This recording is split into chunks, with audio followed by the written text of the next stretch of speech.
Hello everyone, welcome to Skillful Saturday, an initiative by Bluepin.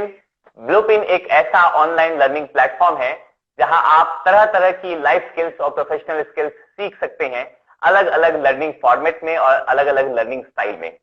Skilful Saturday एक ऐसा initiative है जिसमें हम अलग अलग फील्ड के एक्सपर्ट से बातचीत करते हैं और उनसे जानते हैं कि हमारे लिए कौन से स्किल्स बहुत ज्यादा जरूरी है हमारे पर्सनल और प्रोफेशनल बेनिफिट के लिए। और आज हमारे साथ छत्तीसगढ़ की लीडिंग डाइटिशियन और वेलनेस एक्सपर्ट शिल्पी गोयल जी हमारे साथ जुड़ी है, जो कि न्यूट्री शिल्प वेलनेस सेंटर की फाउंडर है, आईडीए छत्तीसगढ़ की कन्वीनर है और एक गोल्ड मेडलिस्ट डाइटिशियन है, जिनके तरह तरह के आर्टिकल्स अलग अलग प्लेटफॉर्म्स पे टाइम पे पब्लिश होते रहते हैं। बहुत सारे न्यूज चैनल्स के साथ में भी इन्होंने कई सारे इंटरव्यूज दिए हैं।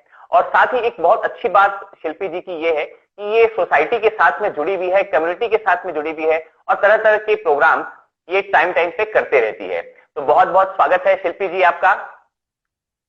Thank you Gagan sir, thank you very much. तो शिल्पी जी, आज की हम बातचीत शुरू करते हैं आपकी इस जर्नी से। बहुत से लोग जब क्लास 10th में होते हैं, क्लास 12th में होते हैं, तो सोचते हैं कि भाई उन्हें इंजीनियर बनना है या डॉक्टर बनना है।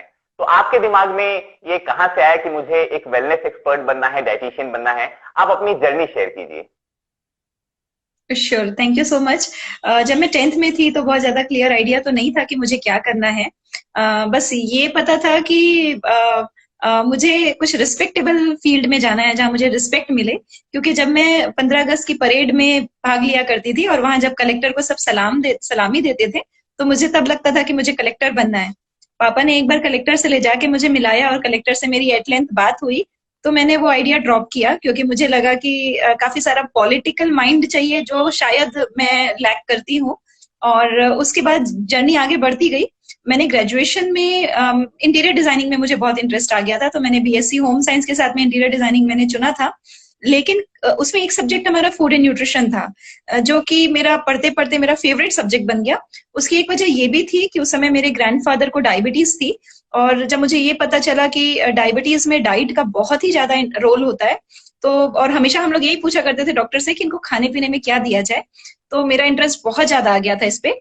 और फिर मैंने पोल किया, पापा से भी अपने बात की, एट लेंथ बात की, और मैंने उनको कहा कि भाई मैं मास कम्युनिकेशन करना चाहती हूँ, लेकिन पापा ने कहा कि तुम न्यूट्रिशनिस्ट बन जाओ और फिर पब्लिक को आप आउटरीच करना, तो you can definitely do that at any way. अगर ये आपकी स्किल है तो वो वैसे भी काम आ जाएगी। और उन्होंने न्यूट्रिशन को ज्यादा वोट दिए, और मेरा पढ़ाई पे फोकस शुरू से था, तो मेरे लिए कोई भी फील्ड चुनना डिफिकल्ट नहीं था। तो मैंने न्यूट्रिशन को चुना और फिर इसमें मैंने अपनी मास्टर्स डिग्री ली बड़ौदा से। और बहुत ही तब से अब तक का सफर जो है ना, वो हर दिन एक नई लर्निंग होती है। और मैं बहुत पैशनेट हूँ अपनी फील्ड को लेकर, स्पेशली इस बात को लेकर कि मैं नेचुरल तरीके से लोगों को ट्रीट करती हूँ, न केवल फूड से बल्कि उनको मेंटल हीलिंग और उनकी लाइफ स्टाइल में सुधार लाकर, बदलाव लाकर, जो कि बहुत ज्यादा जरूरी है। किसी भी डिसीज की शुरुआत यहीं से होती है। इसीलिए अगर मैं उनको डॉक्टर के पास या हॉस्पिटल के मतलब if I can prevent them from landing into trouble, तो I am into preventive space. This gives me a lot of satisfaction. Wonderful ma'am, आपकी जर्नी जो है सच में बहुत इंस्पिरेशनल है। और जैसा कि आपने बताया कि भी आपकी फैमिली ने काफी सपोर्ट किया आपको इस न्यूट्रिशन और डाइटिशियन की करियर की तरफ आगे बढ़ने में, और उसी का परिणाम है कि आज आप काफी अच्छा कर रही हैं और हजारों हजारों लोगों को आप बेनिफिट पहुंचा रही है। मैम, इसमें जो डाइटिशियन का जो सबसे पहला, अगर हम उसको दो पार्ट में डिवाइड करें, तो पहला वर्ड होता है डाइट। तो मैं जानना चाहूंगा, यहीं से मैं शुरुआत करता हूं, इस स्किलफुल सैटरडे की शुरुआत यहीं से करता हूं मैं, कि ये डाइट है क्या? आपको पता है गगन जी, बहुत हंसी की बात है कि अगर आप किसी से पूछते हो, ये सवाल अक्सर मैं किसी भी अपने सेमिनार और उसमें पूछती हूँ कि what do you mean by diet, and people से that diet means eating less. They relate diet word as dieting. Actually dieting इतना ज्यादा फेमस हो गया है कि लोगों को लगता है डाइट, क्योंकि छोटे छोटे बच्चे ऐसा सुनते हैं, अपनी मम्मी से सुनते हैं कि मैं डाइट पे हूँ, तो उनको लगता है डाइट का मतलब ही होता है ईटिंग लेस। लेकिन it's not that. Diet is what ever you put in your mouth. जो भी हम खाते हैं, जो भी आहार, डाइट का अगर हिंदी मीनिंग बोले तो आहार, और डाइटिशियन का मतलब होता है आहार परामर्श करता। तो जो कुछ भी हम खाते हैं वो डाइट है। लेकिन मैं इसके एक बड़े मीनिंग की तरफ आपको लेके जाना चाहती हूँ। एक तो वो चीज हुई जो हम खाते हैं, वो डाइट है, लेकिन हम डाइटिशियंस केवल उस पर फोकस नहीं करते हैं जो आप मुंह से अंदर लेते हैं, बट जो सांसें आप लेते हैं, जो ऑक्सीजन आप लेते हैं, वो भी आपकी डाइट है। जिस तरह के थॉट्स आप अंदर लेते हैं वो भी आपकी डाइट है, क्योंकि वो भी आपके वेलनेस को फर्क डालती है। तो it's not only about what you are eating, what you are thinking, किस तरह के थॉट्स आप कंज्यूम कर रहे हैं, किस तरह का पानी आप पी रहे हैं, किस तरह की हवा आप अंदर ले रहे हैं, ये चारों चीजें आपकी वेलनेस को अफेक्ट करती है। तो जो कुछ भी आप अंदर ले रहे हैं, that is diet. I would just say that कि जो कुछ भी आप अंदर ले रहे हैं ग्रहण कर रहे हैं, वो डाइट है। बिल्कुल मैम, अन्न, जल और विचार, ये सारे हमारी डाइट का एक पार्ट है। मैं ये जानना चाहता हूँ, जैसे आपने बताया कि भाई ये डाइट को जो हम कंज्यूम कर रहे हैं, जो हम ले रहे हैं, उसके कारण हमारे शरीर में, हमारे विचारों में भी बहुत फर्क पड़ता है। तो इसके पीछे कोई साइंस है या जस्ट हम इसको ऐसे ही बोलचाल की भाषा में मुझसे बात करते हैं इस चीज के बारे में? बहुत ज्यादा फर्क पड़ता है, बहुत ही ज्यादा फर्क पड़ता है, क्योंकि जब भी कुछ आप अंदर लेते हो तो उसके हार्मोनल रिस्पॉन्सेज होते हैं, और हॉर्मोन्स जो होते हैं वो आपके इमोशन से कनेक्टेड होते हैं। आपने देखा होगा जिन बच्चों को फिट्स आते हैं या ब्रेन का जो उतार चढ़ाव होता है, उसको भी संतुलन करने के लिए डाइट में चेंजेस किए जाते हैं। उनको हाई फैट डाइट दी जाती है ताकि उनके ब्लड शुगर में वो रहे, नॉर्मलाइज रहे, इंसुलिन का सिक्रीशन कम हो, और इस तरह के उतार चढ़ाव ब्रेन में मत आए। तो बहुत ज्यादा फर्क होता है, ये तो साइंस में भी प्रूव्ड है, क्योंकि हम तो केवल साइंटिफिक बात ही करते हैं। तो जो कुछ भी आप ले रहे हैं, अन्न, जल और विचार, इन तीनों का आपकी वेलनेस में बहुत ही ज्यादा फर्क होता है। बिल्कुल साइंटिफिकली इसको साबित किया जा सकता है कि ये सारी चीजें आपको फर्क डालती हैं। बिल्कुल मैम, ये जो शब्द है डाइट, ये मेरे ख्याल से पिछले 2-3 सालों में भारतीयों ने अपने जीवन में उतारा है। उससे पहले तो सिर्फ खाली जैसा आपने बताया कि भाई डाइट पे है या डाइटिंग कर रहे हैं, लोग उसी से रिलेट करते थे इस चीज को। लेकिन आज की डेट में ये जो पैंडेमिक का जो समय बीत रहा है, उस बीच में हर व्यक्ति ने इस चीज को समझा है कि भाई डाइट का हमारे जीवन में क्या इंपॉर्टेंस है। तो मैं इसी से ही चीजों को अब आगे बढ़ाता हूँ। ये डाइट का एक बहुत बड़ा, अगर हम देखें तो बहुत बड़ी प्रॉब्लम हमारे बीच में आजकल देखने को मिल रही है कि मोटापा पहले माना जाता था कि भाई एक उम्र के बाद में मोटापा आता है, अगर आप काम नहीं करते हैं, अगर आप बैठे रहते हैं तो। लेकिन आजकल हम देखते हैं कि जो बच्चे हैं, छोटे बच्चे हैं, इवन 5 साल से भी जो छोटे बच्चे हैं, उनमें ये मोटापे, ओबेसिटी की जो प्रॉब्लम है वो काफी ज्यादा विकराल रूप ले रही है और बहुत ज्यादा तेजी से बढ़ रही है। मैं इसके बारे में जानना चाहूंगा कि भाई ये क्यों हो रही है, इसके पीछे का रीजन क्या है, और इसको हम कैसे ठीक कर सकते हैं? बिल्कुल। तो बहुत ही कॉम्प्लेक्स प्रॉब्लम है ओबेसिटी, और उसमें एक फैक्टर इन्वॉल्व नहीं होता, ये मल्टी फैक्टोरियल प्रॉब्लम है। वजन का बढ़ जाना किसी भी उम्र में हो सकता है। जिस भी उम्र में आपने अपनी कैलोरी की इनटेक अपनी कैपेसिटी से ज्यादा किया, मतलब खर्च से ज्यादा आपने अंदर स्टोर कर लिया, तो वो बॉडी उसको फैट के रूप में स्टोर कर लेती है, और वो एक ओबेसिटी की तरफ आप आगे बढ़ जाते हैं, जब आपका वजन जो होता है आपकी हाइट के हिसाब से बहुत ज्यादा होता है। कई बार तो हमने ये भी देखा है कि जितना वजन आपकी हाइट के हिसाब से होना चाहिए, उसका 2 गुना, 3 गुना और 4 गुना भी लोग स्टोर कर लेते हैं। तो ये एक्सेसिव जो फैट होता है, वेट होता है, इसको कहा जाता है ओबेसिटी। किड्स में भी ओबेसिटी बहुत ज्यादा प्रिवलेंट हो गई और बहुत ही ज्यादा चिंता का विषय है, क्योंकि ये बच्चे बड़े होकर के अन्य बीमारियों को डेवलप करने के चांसेस ज्यादा रखते हैं। Diabetes, heart disease, blood pressure, ये सारी चीजें उनको जल्दी आ जाती हैं, क्योंकि बॉडी के अंदर एक इन्फ्लेमेशन चालू हो जाता है जब भी आपका वेट बढ़ जाता है। वेट का बढ़ना बिल्कुल भी अच्छा नहीं है, सारी बॉडी के ऑर्गन्स पे प्रेशर पड़ता है। तो आपने पूछा था कि इसके क्या कारण होते हैं, और मैंने आपको ये भी बताया कि ये मल्टी फैक्टोरियल प्रॉब्लम है, कई फैक्टर्स इसमें इन्वॉल्व होते हैं। डेफिनेटली आपका आहार इसमें मुख्य रोल प्ले करता है। 80% रोल डाइट का होता है, किस तरह का आहार आप ले रहे हैं। और आजकल जैसा कि हम देख रहे हैं कि एक्सेस ऑफ रिसोर्सेज हमारे पास है, यानी कि हमारे पास इजी अवेलेबिलिटी है खाने की, भोजन की। आप देखेंगे कि इतनी आउटिंग होती है और वहां पे बिल्कुल अनलिमिटेड अमाउंट में आप खा सकते हो। और अगर बच्चे ने बहुत ही ज्यादा शुगरी चीजें खानी शुरू कर दी, और कई बार हम बच्चे को काम एंड कूल करने के लिए चॉकलेट्स और कैंडीज की ब्राइबिंग करते हैं, घूस देते हैं उसको कि तुम ये काम करोगे तो हम तुम्हें चॉकलेट कैंडीज देंगे। तो जो इतना ज्यादा शुगर का कंजम्पशन होता है, और उसके बाद उनका हिलना डुलना बिल्कुल जीरो होता है। आज हर माँ बाप अपने बच्चों को फिजिकल मूवमेंट करने के लिए प्रमोट नहीं करते हैं, क्योंकि उनके पास सारे कामों के लिए रिसोर्सेज होते हैं, उनको अपने कामों के लिए खुद कुछ भी नहीं करना होता। तो ऐसा करने से दो नुकसान होते हैं। एक तो उनकी लाइफ पर्पसलेस बन जाती है, यानी मीनिंगलेस। उनको उठ के उनको समझ भी नहीं है कि उनको करना क्या है पढ़ाई के सिवा, और पढ़ाई भी बैठ के हो गई है, और लॉन्ग आवर्स ऑफ सिटिंग, और उसके बाद गैजेट्स का इस्तेमाल, और इतना ज्यादा गैजेट्स कि बच्चे को सुबह से शाम पता भी नहीं चल रही है, वो एक जगह पे बैठा हुआ है। और फिर ये पैंडेमिक तो था ही, जिसके कारण बच्चों ने अपनी फिजिकल एक्टिविटी लिटरली खत्म कर दिए और केवल फोकस हो गया फूड पे, और वो भी अनहेल्दी और जंक फूड पे, पैकेज्ड आइटम में जो जल्दी बन जाते हैं, मैगी और बहुत सारी ऐसी चीजें हैं जो फास्ट कुकिंग होती है। तो इस तरह का जो खान पान है और इस तरह के जो लाइफ स्टाइल है, सोने उठने का रूटीन गड़बड़ होना, और तीसरा जो घर छोटे छोटे हो गए, बच्चों के लिए कोई प्ले एरिया नहीं है, या फिर बच्चों को मतलब पहले जैसी वो भाग दौड़ वाली जो हमारे स्पोर्ट्स होते थे, वो अब सारे इंडोर स्पोर्ट्स पे शिफ्ट हो गए हैं। और लोनलीनेस भी एक बहुत बड़ी वजह होती है। कई बार पेरेंट्स जो होते हैं सही क्वालिटी वक्त नहीं दे पाते हैं बच्चों को, और बच्चे के पास एक प्लेजर सोर्स यही बच जाता है फूड, कंपनी का अभाव होना। ये सारे फैक्टर्स होते हैं, और कई बार बॉडी के अंदर थोड़ी बहुत प्रॉब्लम्स भी होती है। कई बार बच्चा ब्रेस्ट फीड नहीं होता है, वो भी बच्चा जल्दी वेट पुट ऑन करता है। कई बार थोड़े हेरिडिटरी कॉमन प्रॉब्लम्स होते हैं, हार्मोनल इश्यूज होते हैं बच्चे के अंदर। तो ये सारी चीजें जब इंटरप्ले में चलती है, एक के ऊपर एक हावी होती है, तो वो फिर बच्चे का वेट गेन करने में उसको वो कर देती है। और बच्चा बहुत ही ज्यादा, पहले तो हम ये चीज खाली अब्रॉड में ज्यादा देखते थे, लेकिन अब हम इंडिया में भी देख रहे हैं कि बच्चे बहुत ही ज्यादा तेजी से ओबीस होते जा रहे हैं, छोटी उम्र में ही ओबीस होते जा रहे हैं। जी मैम, बिल्कुल आपने ठीक बताया कि बच्चों के जो फिजिकल मूवमेंट है वो काफी कम हो गए हैं। बिल्कुल हमें हमारा बचपन याद आता है जब हम मिट्टी में खेला करते थे और एक पूरा का पूरा ग्रुप होता था और दौड़ भाग मचती थी उसमें।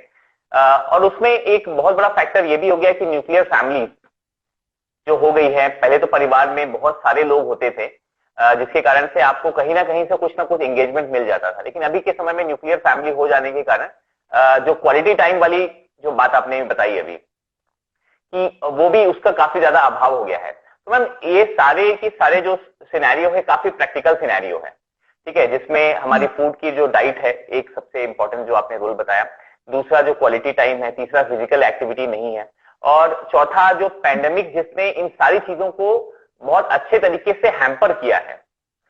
तो ऐसे में क्या करना चाहिए? और सबसे पहले तो मैं ये जानना चाहूंगी कि पहले तो हम ये कैसे पता लगाए? कई बार हम देखते हैं कि बच्चा फिट है, माँ बाप भी चाहते हैं कि भाई उनका बच्चा जो है वो बिल्कुल गबरू सा हो, थोड़ा अच्छा हट्टा कट्टा सा दिखे, और उसी के चलते दिन में 3 टाइम 4 टाइम बच्चे को खाना खिलाए जा रहे हैं, जबरदस्ती भी कई बार करते हैं इसमें। तो ऐसा कब हमें पता चलेगा, या हमें इसको किस तरीके से हमें पता चले कि हमारे बच्चे में जो है ओबेसिटी की प्रॉब्लम जो है वो इनिशिएट हो गई है?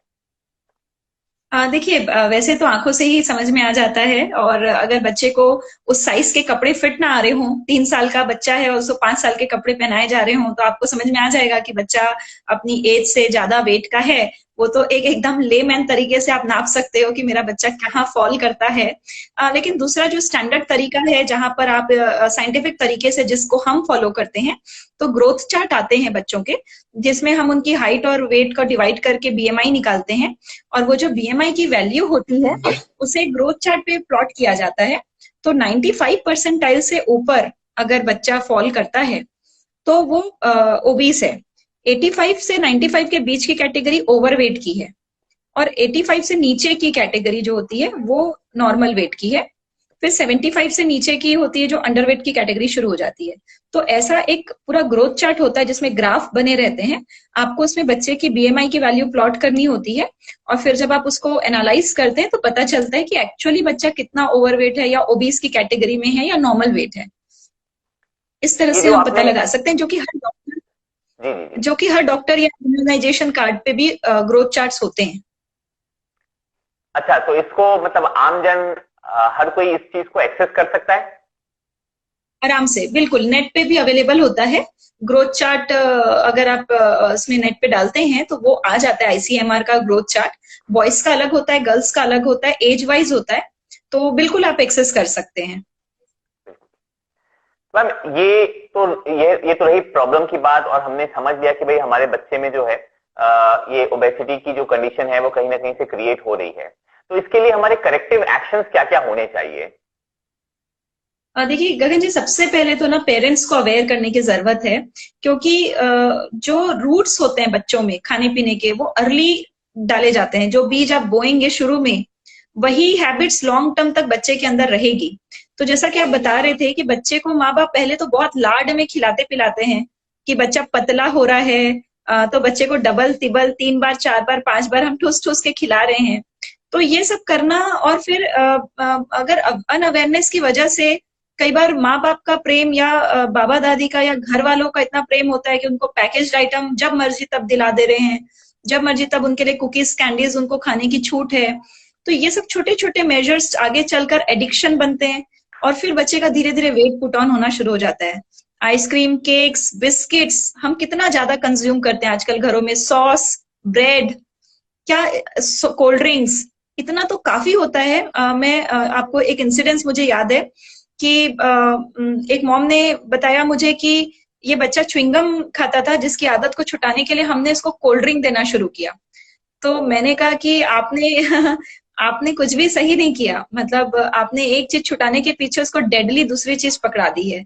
तो जो कोल्ड ड्रिंक्स होती है, माताएं रियलाइज नहीं कर पाती हैं, तो रियल के जो जूसेस होते हैं या कोई भी इस तरह के स्वीटेंड बेवरेजेस होते हैं, रसना बोल लीजिए, या कोई भी ऐसे बेवरेजेस जो मार्केट में इजिली अवेलेबल होते हैं, उनमें एक एक ग्लास में कितनी सारी चम्मच शक्कर डली होती है। तो हम बड़ी इजिली बच्चों को देते हैं कि बच्चों का एनर्जी बूस्ट होगी। अगर बच्चा खेल कर आ रहा है तो उसको ग्लूकोज घोल के पिला देते हैं। तो ये सब करना, बच्चों को इतना ज्यादा शुगर का कंजम्पशन कराना, ये बहुत हजार्डस होता है। तो सबसे पहले तो हमें पेरेंट्स को अवेयर होना पड़ेगा कि हम क्या चीज बच्चे की प्लेट में दे रहे हैं, वो बहुत इंपॉर्टेंट रोल प्ले करता है। तो पेरेंट्स कॉन्शियस तो बहुत हो गए अपने बच्चे के डाइट को लेकर, लेकिन राइट अवेयरनेस नहीं होने की वजह से वो सही गाइड नहीं कर पाते बच्चे को। और कई बार ये हम जो बार बार बोलते हैं कि मेरा बच्चा कोई सब्जी नहीं खाता, बच्चा सुनता रहता है उन बातों को और वो रजिस्टर कर लेता है, और वो मेक श्योर करता है कि वो जिंदगी भर कोई सब्जी ना खाए। तो हमें हमें ये अर्ली जजमेंट करना भी रोकना होगा, क्योंकि जब हम बच्चे को फूड इंट्रोड्यूस करते हैं, उस समय पे हमें उसको टाइम देना चाहिए कि वो धीरे धीरे हर एक वेजिटेबल से फेमिलियर हो। तो शुरू में बहुत अर्ली जजमेंट करना कि वो कुछ नहीं खाता, वो कुछ नहीं खाता, ये सोचना और ये बोलना आसपास के लोगों को, या उसके लिए उन चीजों के बिना वो सामान को बनाना, ये थोड़ा सा गलत है, क्योंकि बच्चा धीरे धीरे चीजों को अडॉप्ट करता है, सीखता है। और इसके लिए मेरे बहुत सारे टिप्स एंड टेक्निक्स मैंने अपने कुछ यूट्यूब चैनल पे भी शेयर किए हुए हैं कि आप अपने बच्चे को शॉपिंग पे अपने साथ लेकर जाइए। जब आप वेजिटेबल और फ्रूट्स की शॉपिंग करते हैं, और बच्चे की पसंद से उस वेजिटेबल को उठाइए, बच्चे से छिलवाइए, उसको कुकिंग करते समय बच्चे को दिखाइए। उसके बाद बच्चा जरूर उसका मन करेगा, क्योंकि वो पार्ट बन जाएगा उस वेजिटेबल का, और उसको जरूर टेस्ट करेगा, और टेस्ट करेगा तो वो उसका एफर्ट है, तो वो उसकी फेवरेट हो जाएगी। तो धीरे धीरे ये सब चीजों को इनकॉर्पोरेट करना पड़ता है, ना कि हम रैंडमली सोच लें कि हमारा बच्चा क्या खाता है और क्या नहीं खाता, हम तुरंत जजमेंट दे देते हैं। वो गलती है। हमें टाइम दे के बच्चे के फूड के साथ एक रिलेशनशिप को स्टैब्लिश करना पड़ता है। और आई थिंक एक बहुत इंपॉर्टेंट जो यहाँ पे बात है वो ये है कि हमारे बच्चे पानी बहुत कम पीते हैं। तो पानी कम पीना भी ओबेसिटी का एक बहुत बड़ा कारण है, क्योंकि पानी कम पीने से उनका गट अनहेल्दी होता है, और गट अनहेल्दी होता है तो कॉन्स्टिपेशन की शिकायत आती है, पेट में गैस बनती है, अनहेल्दी बैक्टीरियाज होते हैं, और फिर अगेन वो ओबेसिटी को ट्रिगर करता है। और पानी को बढ़ाना बहुत ज्यादा जरूरी होता है।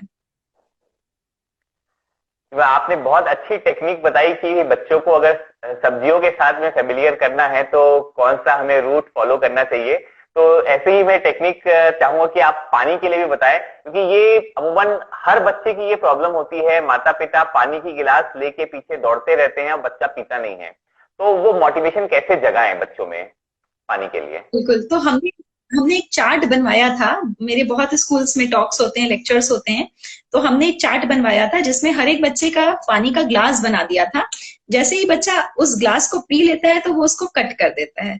तो बच्चों को एक मोटिवेशन रहती है कि मुझे जल्दी से पानी दो, फिर मैं उसको कट करूंगा। तो ऐसे करके अगर हमने 5 उसमें कप बनाए हैं 200-200 ml के, तो बच्चे के लिए कुछ नहीं करना, बच्चे को केवल वो पीना है और जाके उसको कट करना है। उसको दिखता रहेगा कि वो 4 ग्लास अभी बचे हैं, मुझे दिन भर में फिनिश करना है। और एक तो ये टेक्निक बहुत काम आती है, बहुत सक्सेसफुल टेक्निक है, मैंने अपने बच्चों के साथ भी इसको फॉलो किया है ना। तो वो डे वाइज हम उसको बनाते हैं, मतलब डे वाइज उसका कैलेंडर आता है, नंबर ऑफ ग्लासेस का पूरा उसमें ड्रॉ रहता है। If anybody wants it they can get it from our clinic, हम उसको रखते भी हैं।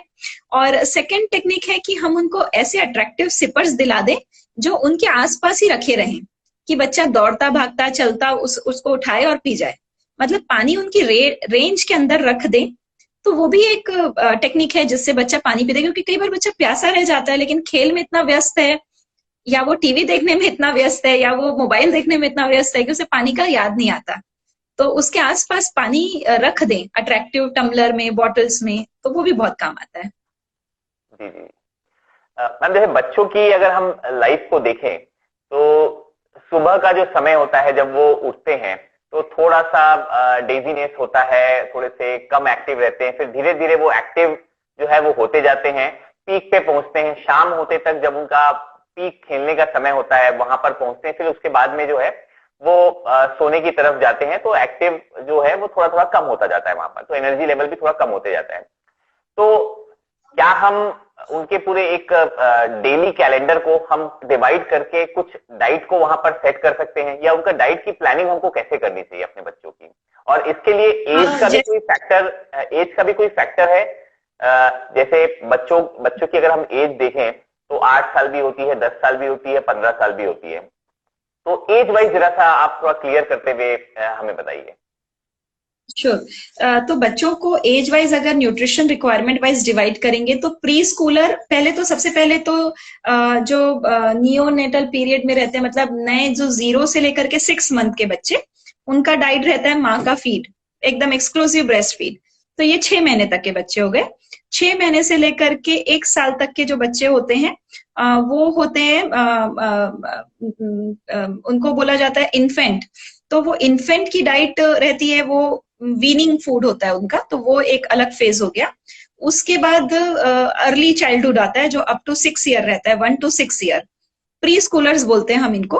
तो ये जो प्री स्कूलर्स रहते हैं इनकी कैलोरी की रिक्वायरमेंट बिल्कुल अलग रहती है, मतलब 0 से 6 मंथ, 6 से 12 मंथ्स, और उसके बाद 1 साल से लेकर 6 साल, मतलब ये 3 ग्रुप आपने लिखे। उसके बाद 6 साल से लेकर के 12 साल के बच्चों का अलग रिक्वायरमेंट होता है, और जब टीन एज से लेकर के 20 साल के अलग होते हैं, फिर 20 से आगे वो अलग अलग, फिर स्टेजेस वाइज बच्चों का रिक्वायरमेंट अलग अलग होता है। तो ये सब स्टेजेस में बच्चे का कैलोरी रिक्वायरमेंट अलग अलग होता है। और जो एक क्वेश्चन आपका था वो शायद मैं रिकॉल नहीं कर पा रही, आपने शायद ये पूछा था कि सुबह से बच्चे का जो एनर्जी लेवल होता है वो अलग अलग होता है, तो उसके हिसाब से वो कैसा डाइट लें।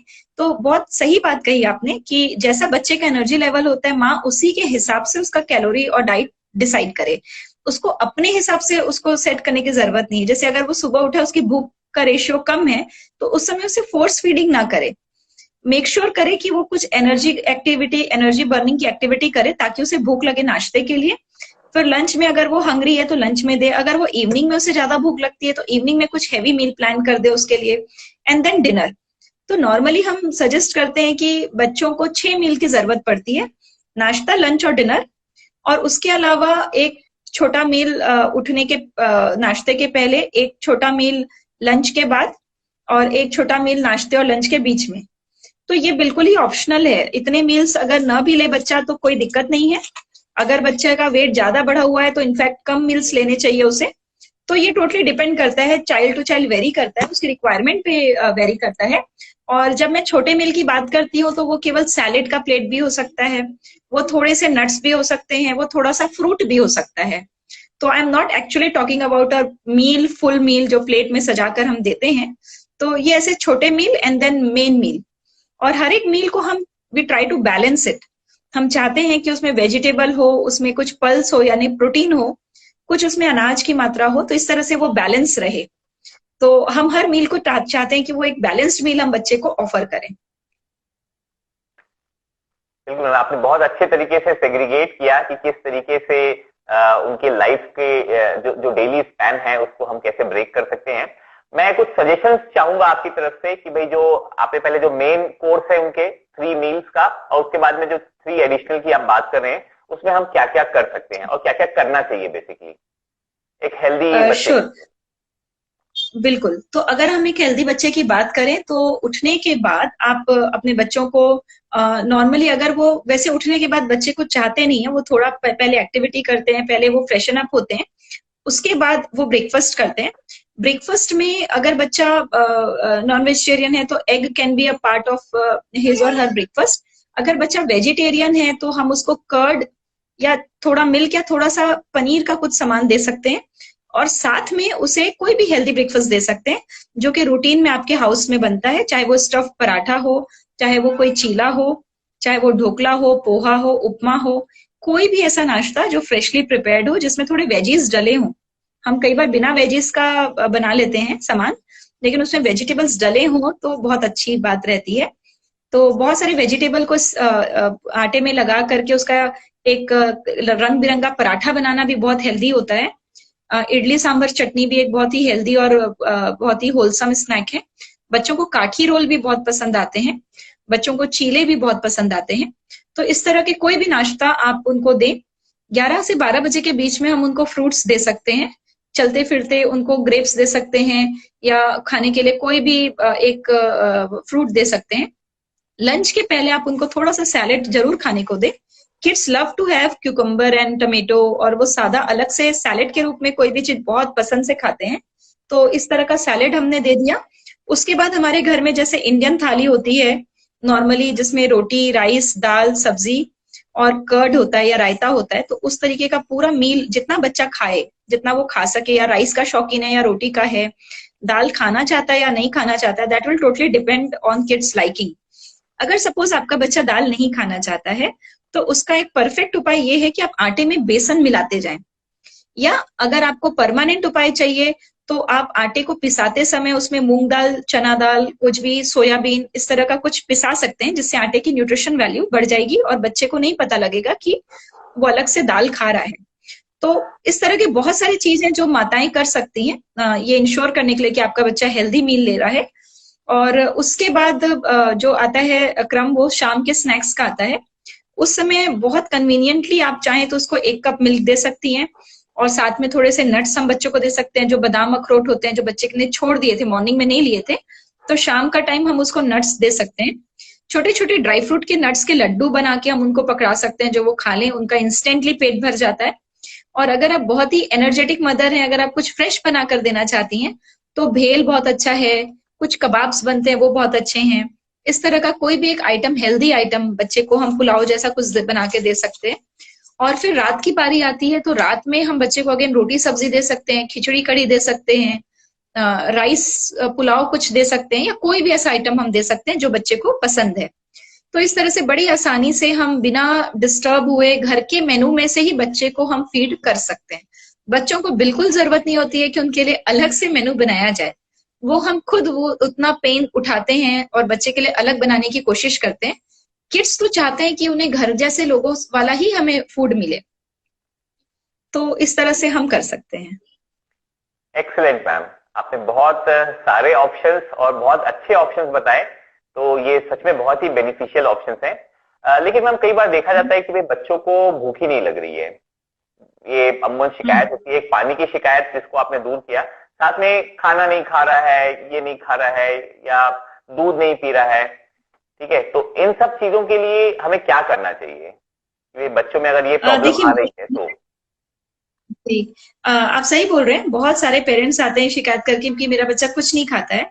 तो मैं उन पेरेंट्स को बताना चाहती हूँ कि हमने 1 से 6 साल प्री स्कूलर की बात की थी, तो preschooler is the time when maximum brain development takes place. उस समय बच्चों का फिजिकल कैलोरीज का रिक्वायरमेंट बहुत कम होता है, मतलब उनको भूख नहीं लगती है, वो बिजी रहते हैं सीखने में, they are learning new things, they are like a junior scientist. तो उस समय पेरेंट्स को भी फोर्स फीडिंग नहीं करनी चाहिए, क्योंकि बच्चे का उस समय पूरा फोकस ब्रेन डेवलपमेंट में है। तो आप देखेंगे उस समय बच्चे की हाइट और वेट कुछ भी नहीं बढ़ता ज्यादा, वो वहीं पे रहता है। उसके बाद अचानक से जब वो टीनेज में पहुंचता है तो अचानक से उसकी ग्रोथ होती है, डेवलपमेंट होता है। तो ये बॉडी का नेचुरल रिस्पॉन्स है। आप बॉडी के नेचुरल रिस्पॉन्स को रिस्पेक्ट करें, बच्चे को जितनी भूख हो उतना ही खाना दे, नहीं है तो उसको रेस्ट करने दे। केवल एक आप ये चीज मेक श्योर करें कि बच्चे के पेट किसी और चीज से तो नहीं भर रहा है, जैसे उसने चिप्स खा लिया हो या चॉकलेट खा ली हो, कैंडीज खा ली हो, बस उससे पेट ना भरे। अदरवाइज अगर वो चीज से पेट नहीं भर रहा है तो जितनी भूख हो उतना खाना दे। आप उसे कभी ये ना सोचे, शक की नजरों से ना देखे कि इसके साथ कुछ गड़बड़ है, क्योंकि ये तो भगवान का बनाया हुआ कुदरती भूख जो होती है वो तो कुदरती होती है। जी जी जी। उसको ना तो हम रोक सकते हैं और ना हम उसको डाल सकते हैं अंदर। तो मेरे ख्याल से बच्चे के जो डिमांड होती है उसको रिस्पेक्ट करते हुए उसे उतना ही फूड दें जितना कि वो चाहता है, और बाकी आप मेक श्योर करें कि उसका कोई अनहेल्दी सोर्स से उसको कैलोरीज ना मिले, बस that's it. Perfect ma'am. Ma'am इस बीच में एक और बात आती है कि बच्चों में दूध का इंटेक जो है वो कितना होना चाहिए, और दूध भी हमारे पास में दो वैरायटी के हैं, काउ मिल्क भी होता है, बफेलो मिल्क भी होता है। तो कौन सा मिल्क हमें पिलाना चाहिए और कितना पिलाना चाहिए? देखिए, जब आप मिल्क की चॉइस करते हैं तो cow milk is always better, it has higher protein value, and buffalo milk has comparatively lower protein value. Secondly, दूध कितना पीना इसेंशियल है, ये बात बड़ी कंट्रोवर्शियल है, क्योंकि अगर बच्चा दूध नहीं पी रहा है लेकिन प्रोटीन दूसरे सोर्सेस से ले रहा है तो भी फाइन है, और दूध ना पी रहा हो और दही खा रहा हो, छेना खा रहा हो, पनीर खा रहा हो तो भी चलता है। ऐसा कहीं भी नहीं लिखा है कि बच्चे को 2 ग्लास 3 ग्लास दूध ही पीना बहुत इंपॉर्टेंट है। पर अगर मैं स्टैंडर्ड एक डाइट की बात करूं तो 500 ml से लेकर के 750 ml या 250 ml, 500 ml, 750 ml, depending on kids age, it is fine. It is fine that kids is having a small kids is having young kids is having 250 ml milk.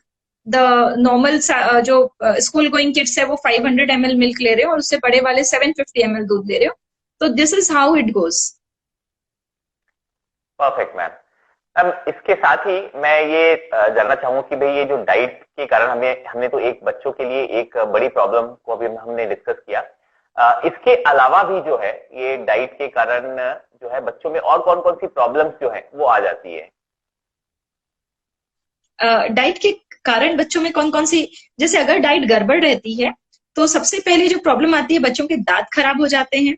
और I think I could not understand your question well. मैं just आपसे ये पूछना चाह रहा हूँ ma'am कि हमने एक किड्स ओबेसिटी के बारे में तो काफी डिस्कस किया, अभी आपने उसकी रेमेडी भी बताई।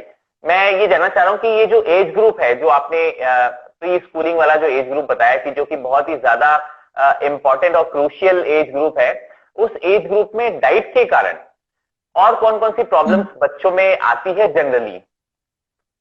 बहुत सारी प्रॉब्लम्स, जैसे कि अगर बच्चे की डाइट डेफिशिएंट है विटामिन ए में तो उनकी आई साइट पे फर्क आ सकता है, उनके घुटनों में हड्डियों में जो पेन होता है, कई बार गट्स रिलेटेड इश्यूज होते हैं। तो जो फॉल्टी डाइट होती है वो किसी ना किसी रूप में बॉडी के किसी ना किसी पार्ट को तो नुकसान पहुंचाती ही है। तो ओबेसिटी तो एक एरिया है ही, साथ ही इतने सारे अलग अलग एरियाज हैं कि हेल्दी डाइट होनी तो बहुत ही ज्यादा इंपॉर्टेंट है।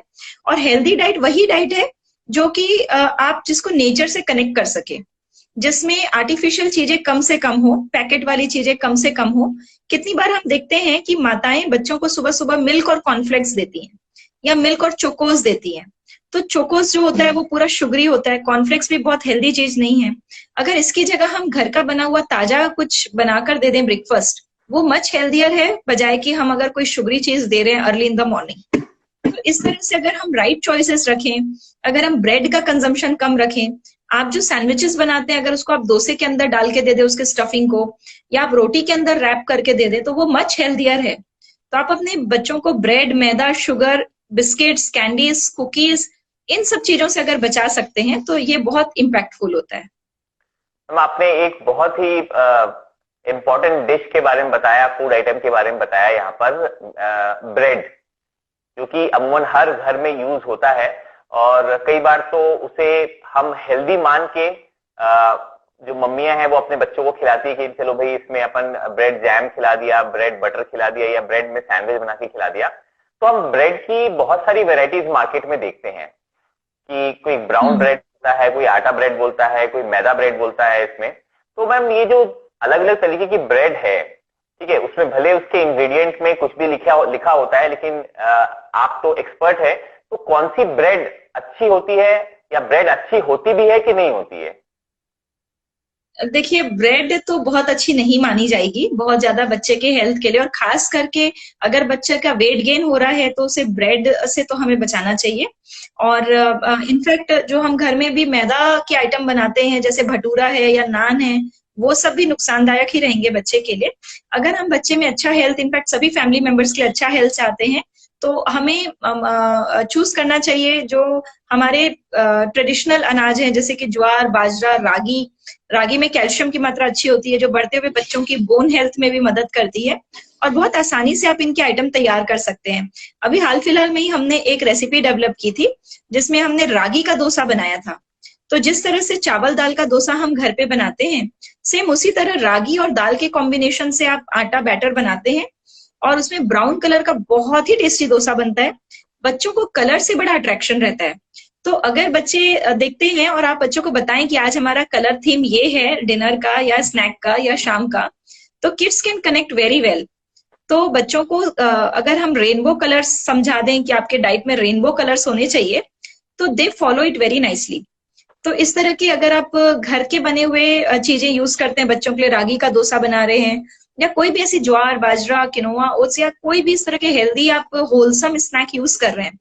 फॉर एग्जाम्पल, बच्चों को सिंपली आप छोला बॉईल करके, काबुली चने को बॉईल करके अगर दे दें, बच्चा उसको पिकअप कर करके खाता है। आप टूथपिक दे दें और बोलें कि आप खाओ, तो उसके लिए एक गेम भी हो जाता है कि उसमें वो फंसाएगा, देन मुंह के पास लाएगा। तो it becomes like a game for younger kids. तो इस तरह की कोई भी चीज बच्चों को बहुत अट्रैक्ट करती है। तो आप कोशिश करें कि आप अपने किचन में से मिनिमम प्रोसेस, जो एकदम कम से कम मशीनों की हेल्प से प्रोसेस हुई हैं, उन चीजों से हम अपने बच्चे को फीड करें। और जितना नेचुरल सामान देंगे उतना बच्चों का हेल्थ अच्छा रहेगा। परफेक्ट मैम, आपने बहुत अच्छे तरीके से कि फूड डाइट कैसी होनी चाहिए इसके बारे में आपने बहुत डिटेल में चीजों को बताया।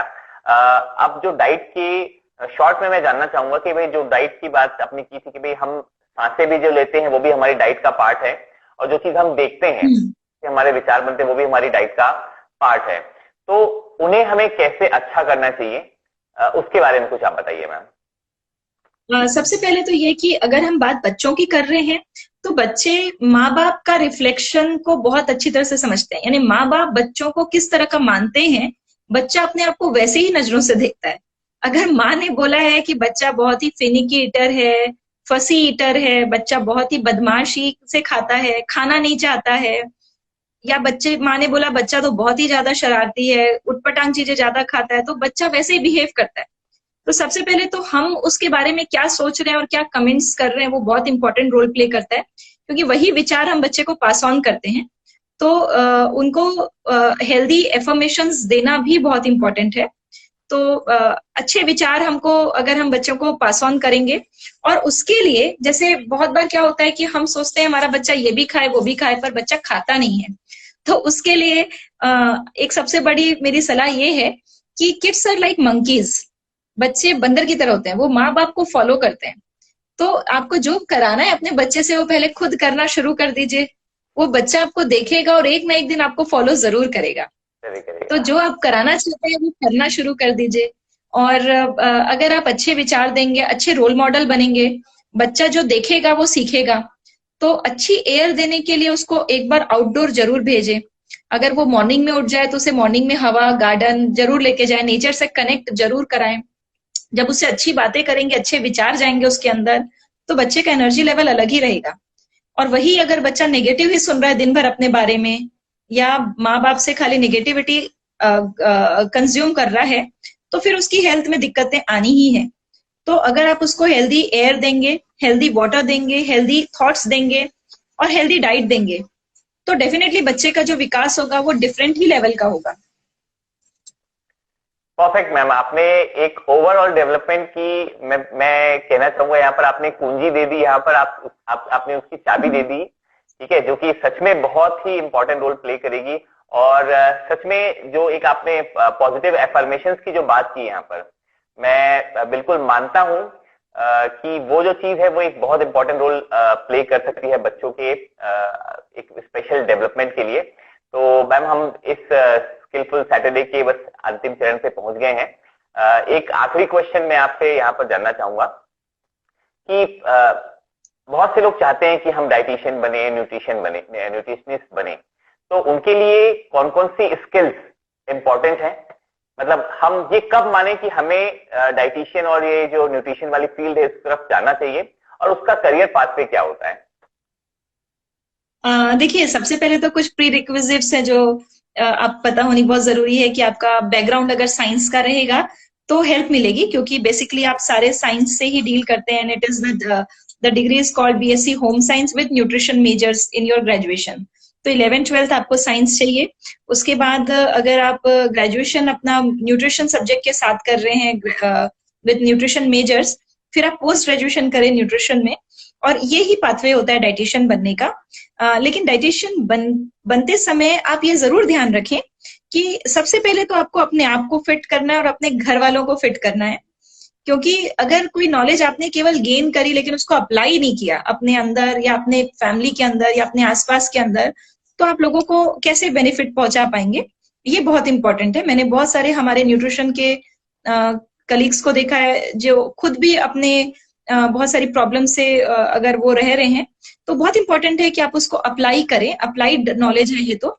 Food is a basic need of anybody, तो उसको जरूर अप्लाई करें। दूसरा, मैं सोचती हूँ इंटरपर्सनल स्किल्स बहुत इंपॉर्टेंट है इसमें, क्योंकि जब भी आप किसी क्लाइंट को समझाते हो या समझते हो तो आप उसकी लाइफ का एक हिस्सा बन जाते हो। आप उसको पूरा आईना से देखते हो, ध्यान से देखते हो कि कहाँ पे इसने गड़बड़ी की हुई है, किस जगह पे इसको सुधार की जरूरत है। तो ये इंटर कम्युनिकेशन स्किल्स बहुत इंपॉर्टेंट रोल प्ले करती है। और तीसरा, ये काम ऐसा है जिसमें आप खुद भी अपना करियर डेवलप कर सकते हो। तो इट्स नॉट दैट कि आपको हमेशा एक हॉस्पिटल के प्रमाइस के अंदर ही काम करना जरूरी है। आप अपने प्रिवेंटिव सेगमेंट में बैठकर आप लोगों को बीमार पड़ने से बचा सके, ये वर्कफोर्स भी हमारी कंट्री में अभी बहुत ज्यादा रिक्वायर्ड है, नीडेड है। तो मेरे ख्याल से थोड़ा फोकस हमें ये भी होना चाहिए। जब भी हमारी पढ़ाई होती है तो हमें प्रिपेयर किया जाता है कि आप हॉस्पिटल में कैसे काम करेंगे, क्योंकि हम लोगों की इंटर्नशिप भी वैसी ही होती है, हमें हॉस्पिटल का काम एक्सपीरियंस कराया जाता है। लेकिन मैं बहुत अर्ली एज, मतलब बहुत उसी समय मुझे पता था जब मैं अपने फर्स्ट ईयर में थी ग्रेजुएशन पोस्ट ग्रेजुएशन के, कि मुझे हॉस्पिटल के एनवायरनमेंट में जाने के पहले लोगों को उस लेवल पे ट्रीट करना है। तो मैं काफी क्लियर थी अपने उस व्यू पॉइंट में। तो मैंने ये एक्सेप्ट किया और मैंने इस फील्ड पे आई। इसी में बहुत सारे एजुकेशन के भी और भी स्कोप्स हैं, और भी बहुत सारी फूड पॉलिसीज में आप जा सकते हैं। स्कोप बहुत अनलिमिटेड है। तो इसके नए नए एवेन्यूज टैप करने चाहिए जो भी एम कर रहा है डाइटिशियन बनने का, एंड देन थोड़ा इनोवेटिव कुछ काम करना चाहिए। तो एकदम लकीर पे जाकर उसी के लकीर के फकीर हमें नहीं बनना है, और अपनी इनोवेटिव, अपनी नेचर से अपने नए एक एरिया को टैप करते हुए हमें आगे बढ़ना है। और बहुत ज्यादा जरूरत है डाइटिशियंस की, देश को भी बहुत ज्यादा जरूरत है, क्योंकि जितने लोग हैं उसके एवज में बहुत कम इस फील्ड में प्रोफेशनल्स अवेलेबल हैं। तो डेफिनेटली ये सारी बातें ध्यान में रखनी चाहिए। Thank you so much Shilpi ma'am, आपने बहुत ही खूबसूरती से सारी जानकारी को इतने कम समय में संजो के हम सबके बीच में रखा। स्किलफुल सैटरडे में आप आई और आपने अपना समय दिया, इसके लिए ब्लूप्रिंट की पूरी टीम की तरफ से मैं आपको बहुत बहुत थैंक यू कहता हूँ, धन्यवाद कहता हूँ। और इसी तरीके से हम आपके और भी सेशंस जो है, लाइव सेशंस भी हम कराते रहेंगे यहाँ पर। तो स्किलफुल सैटरडे के इस एपिसोड को मैं यहीं पर क्लोज करता हूं, और अगले एपिसोड में हम फिर मिलेंगे एक और एक्सपर्ट के साथ में। तो thank you so much, good bye. Bye.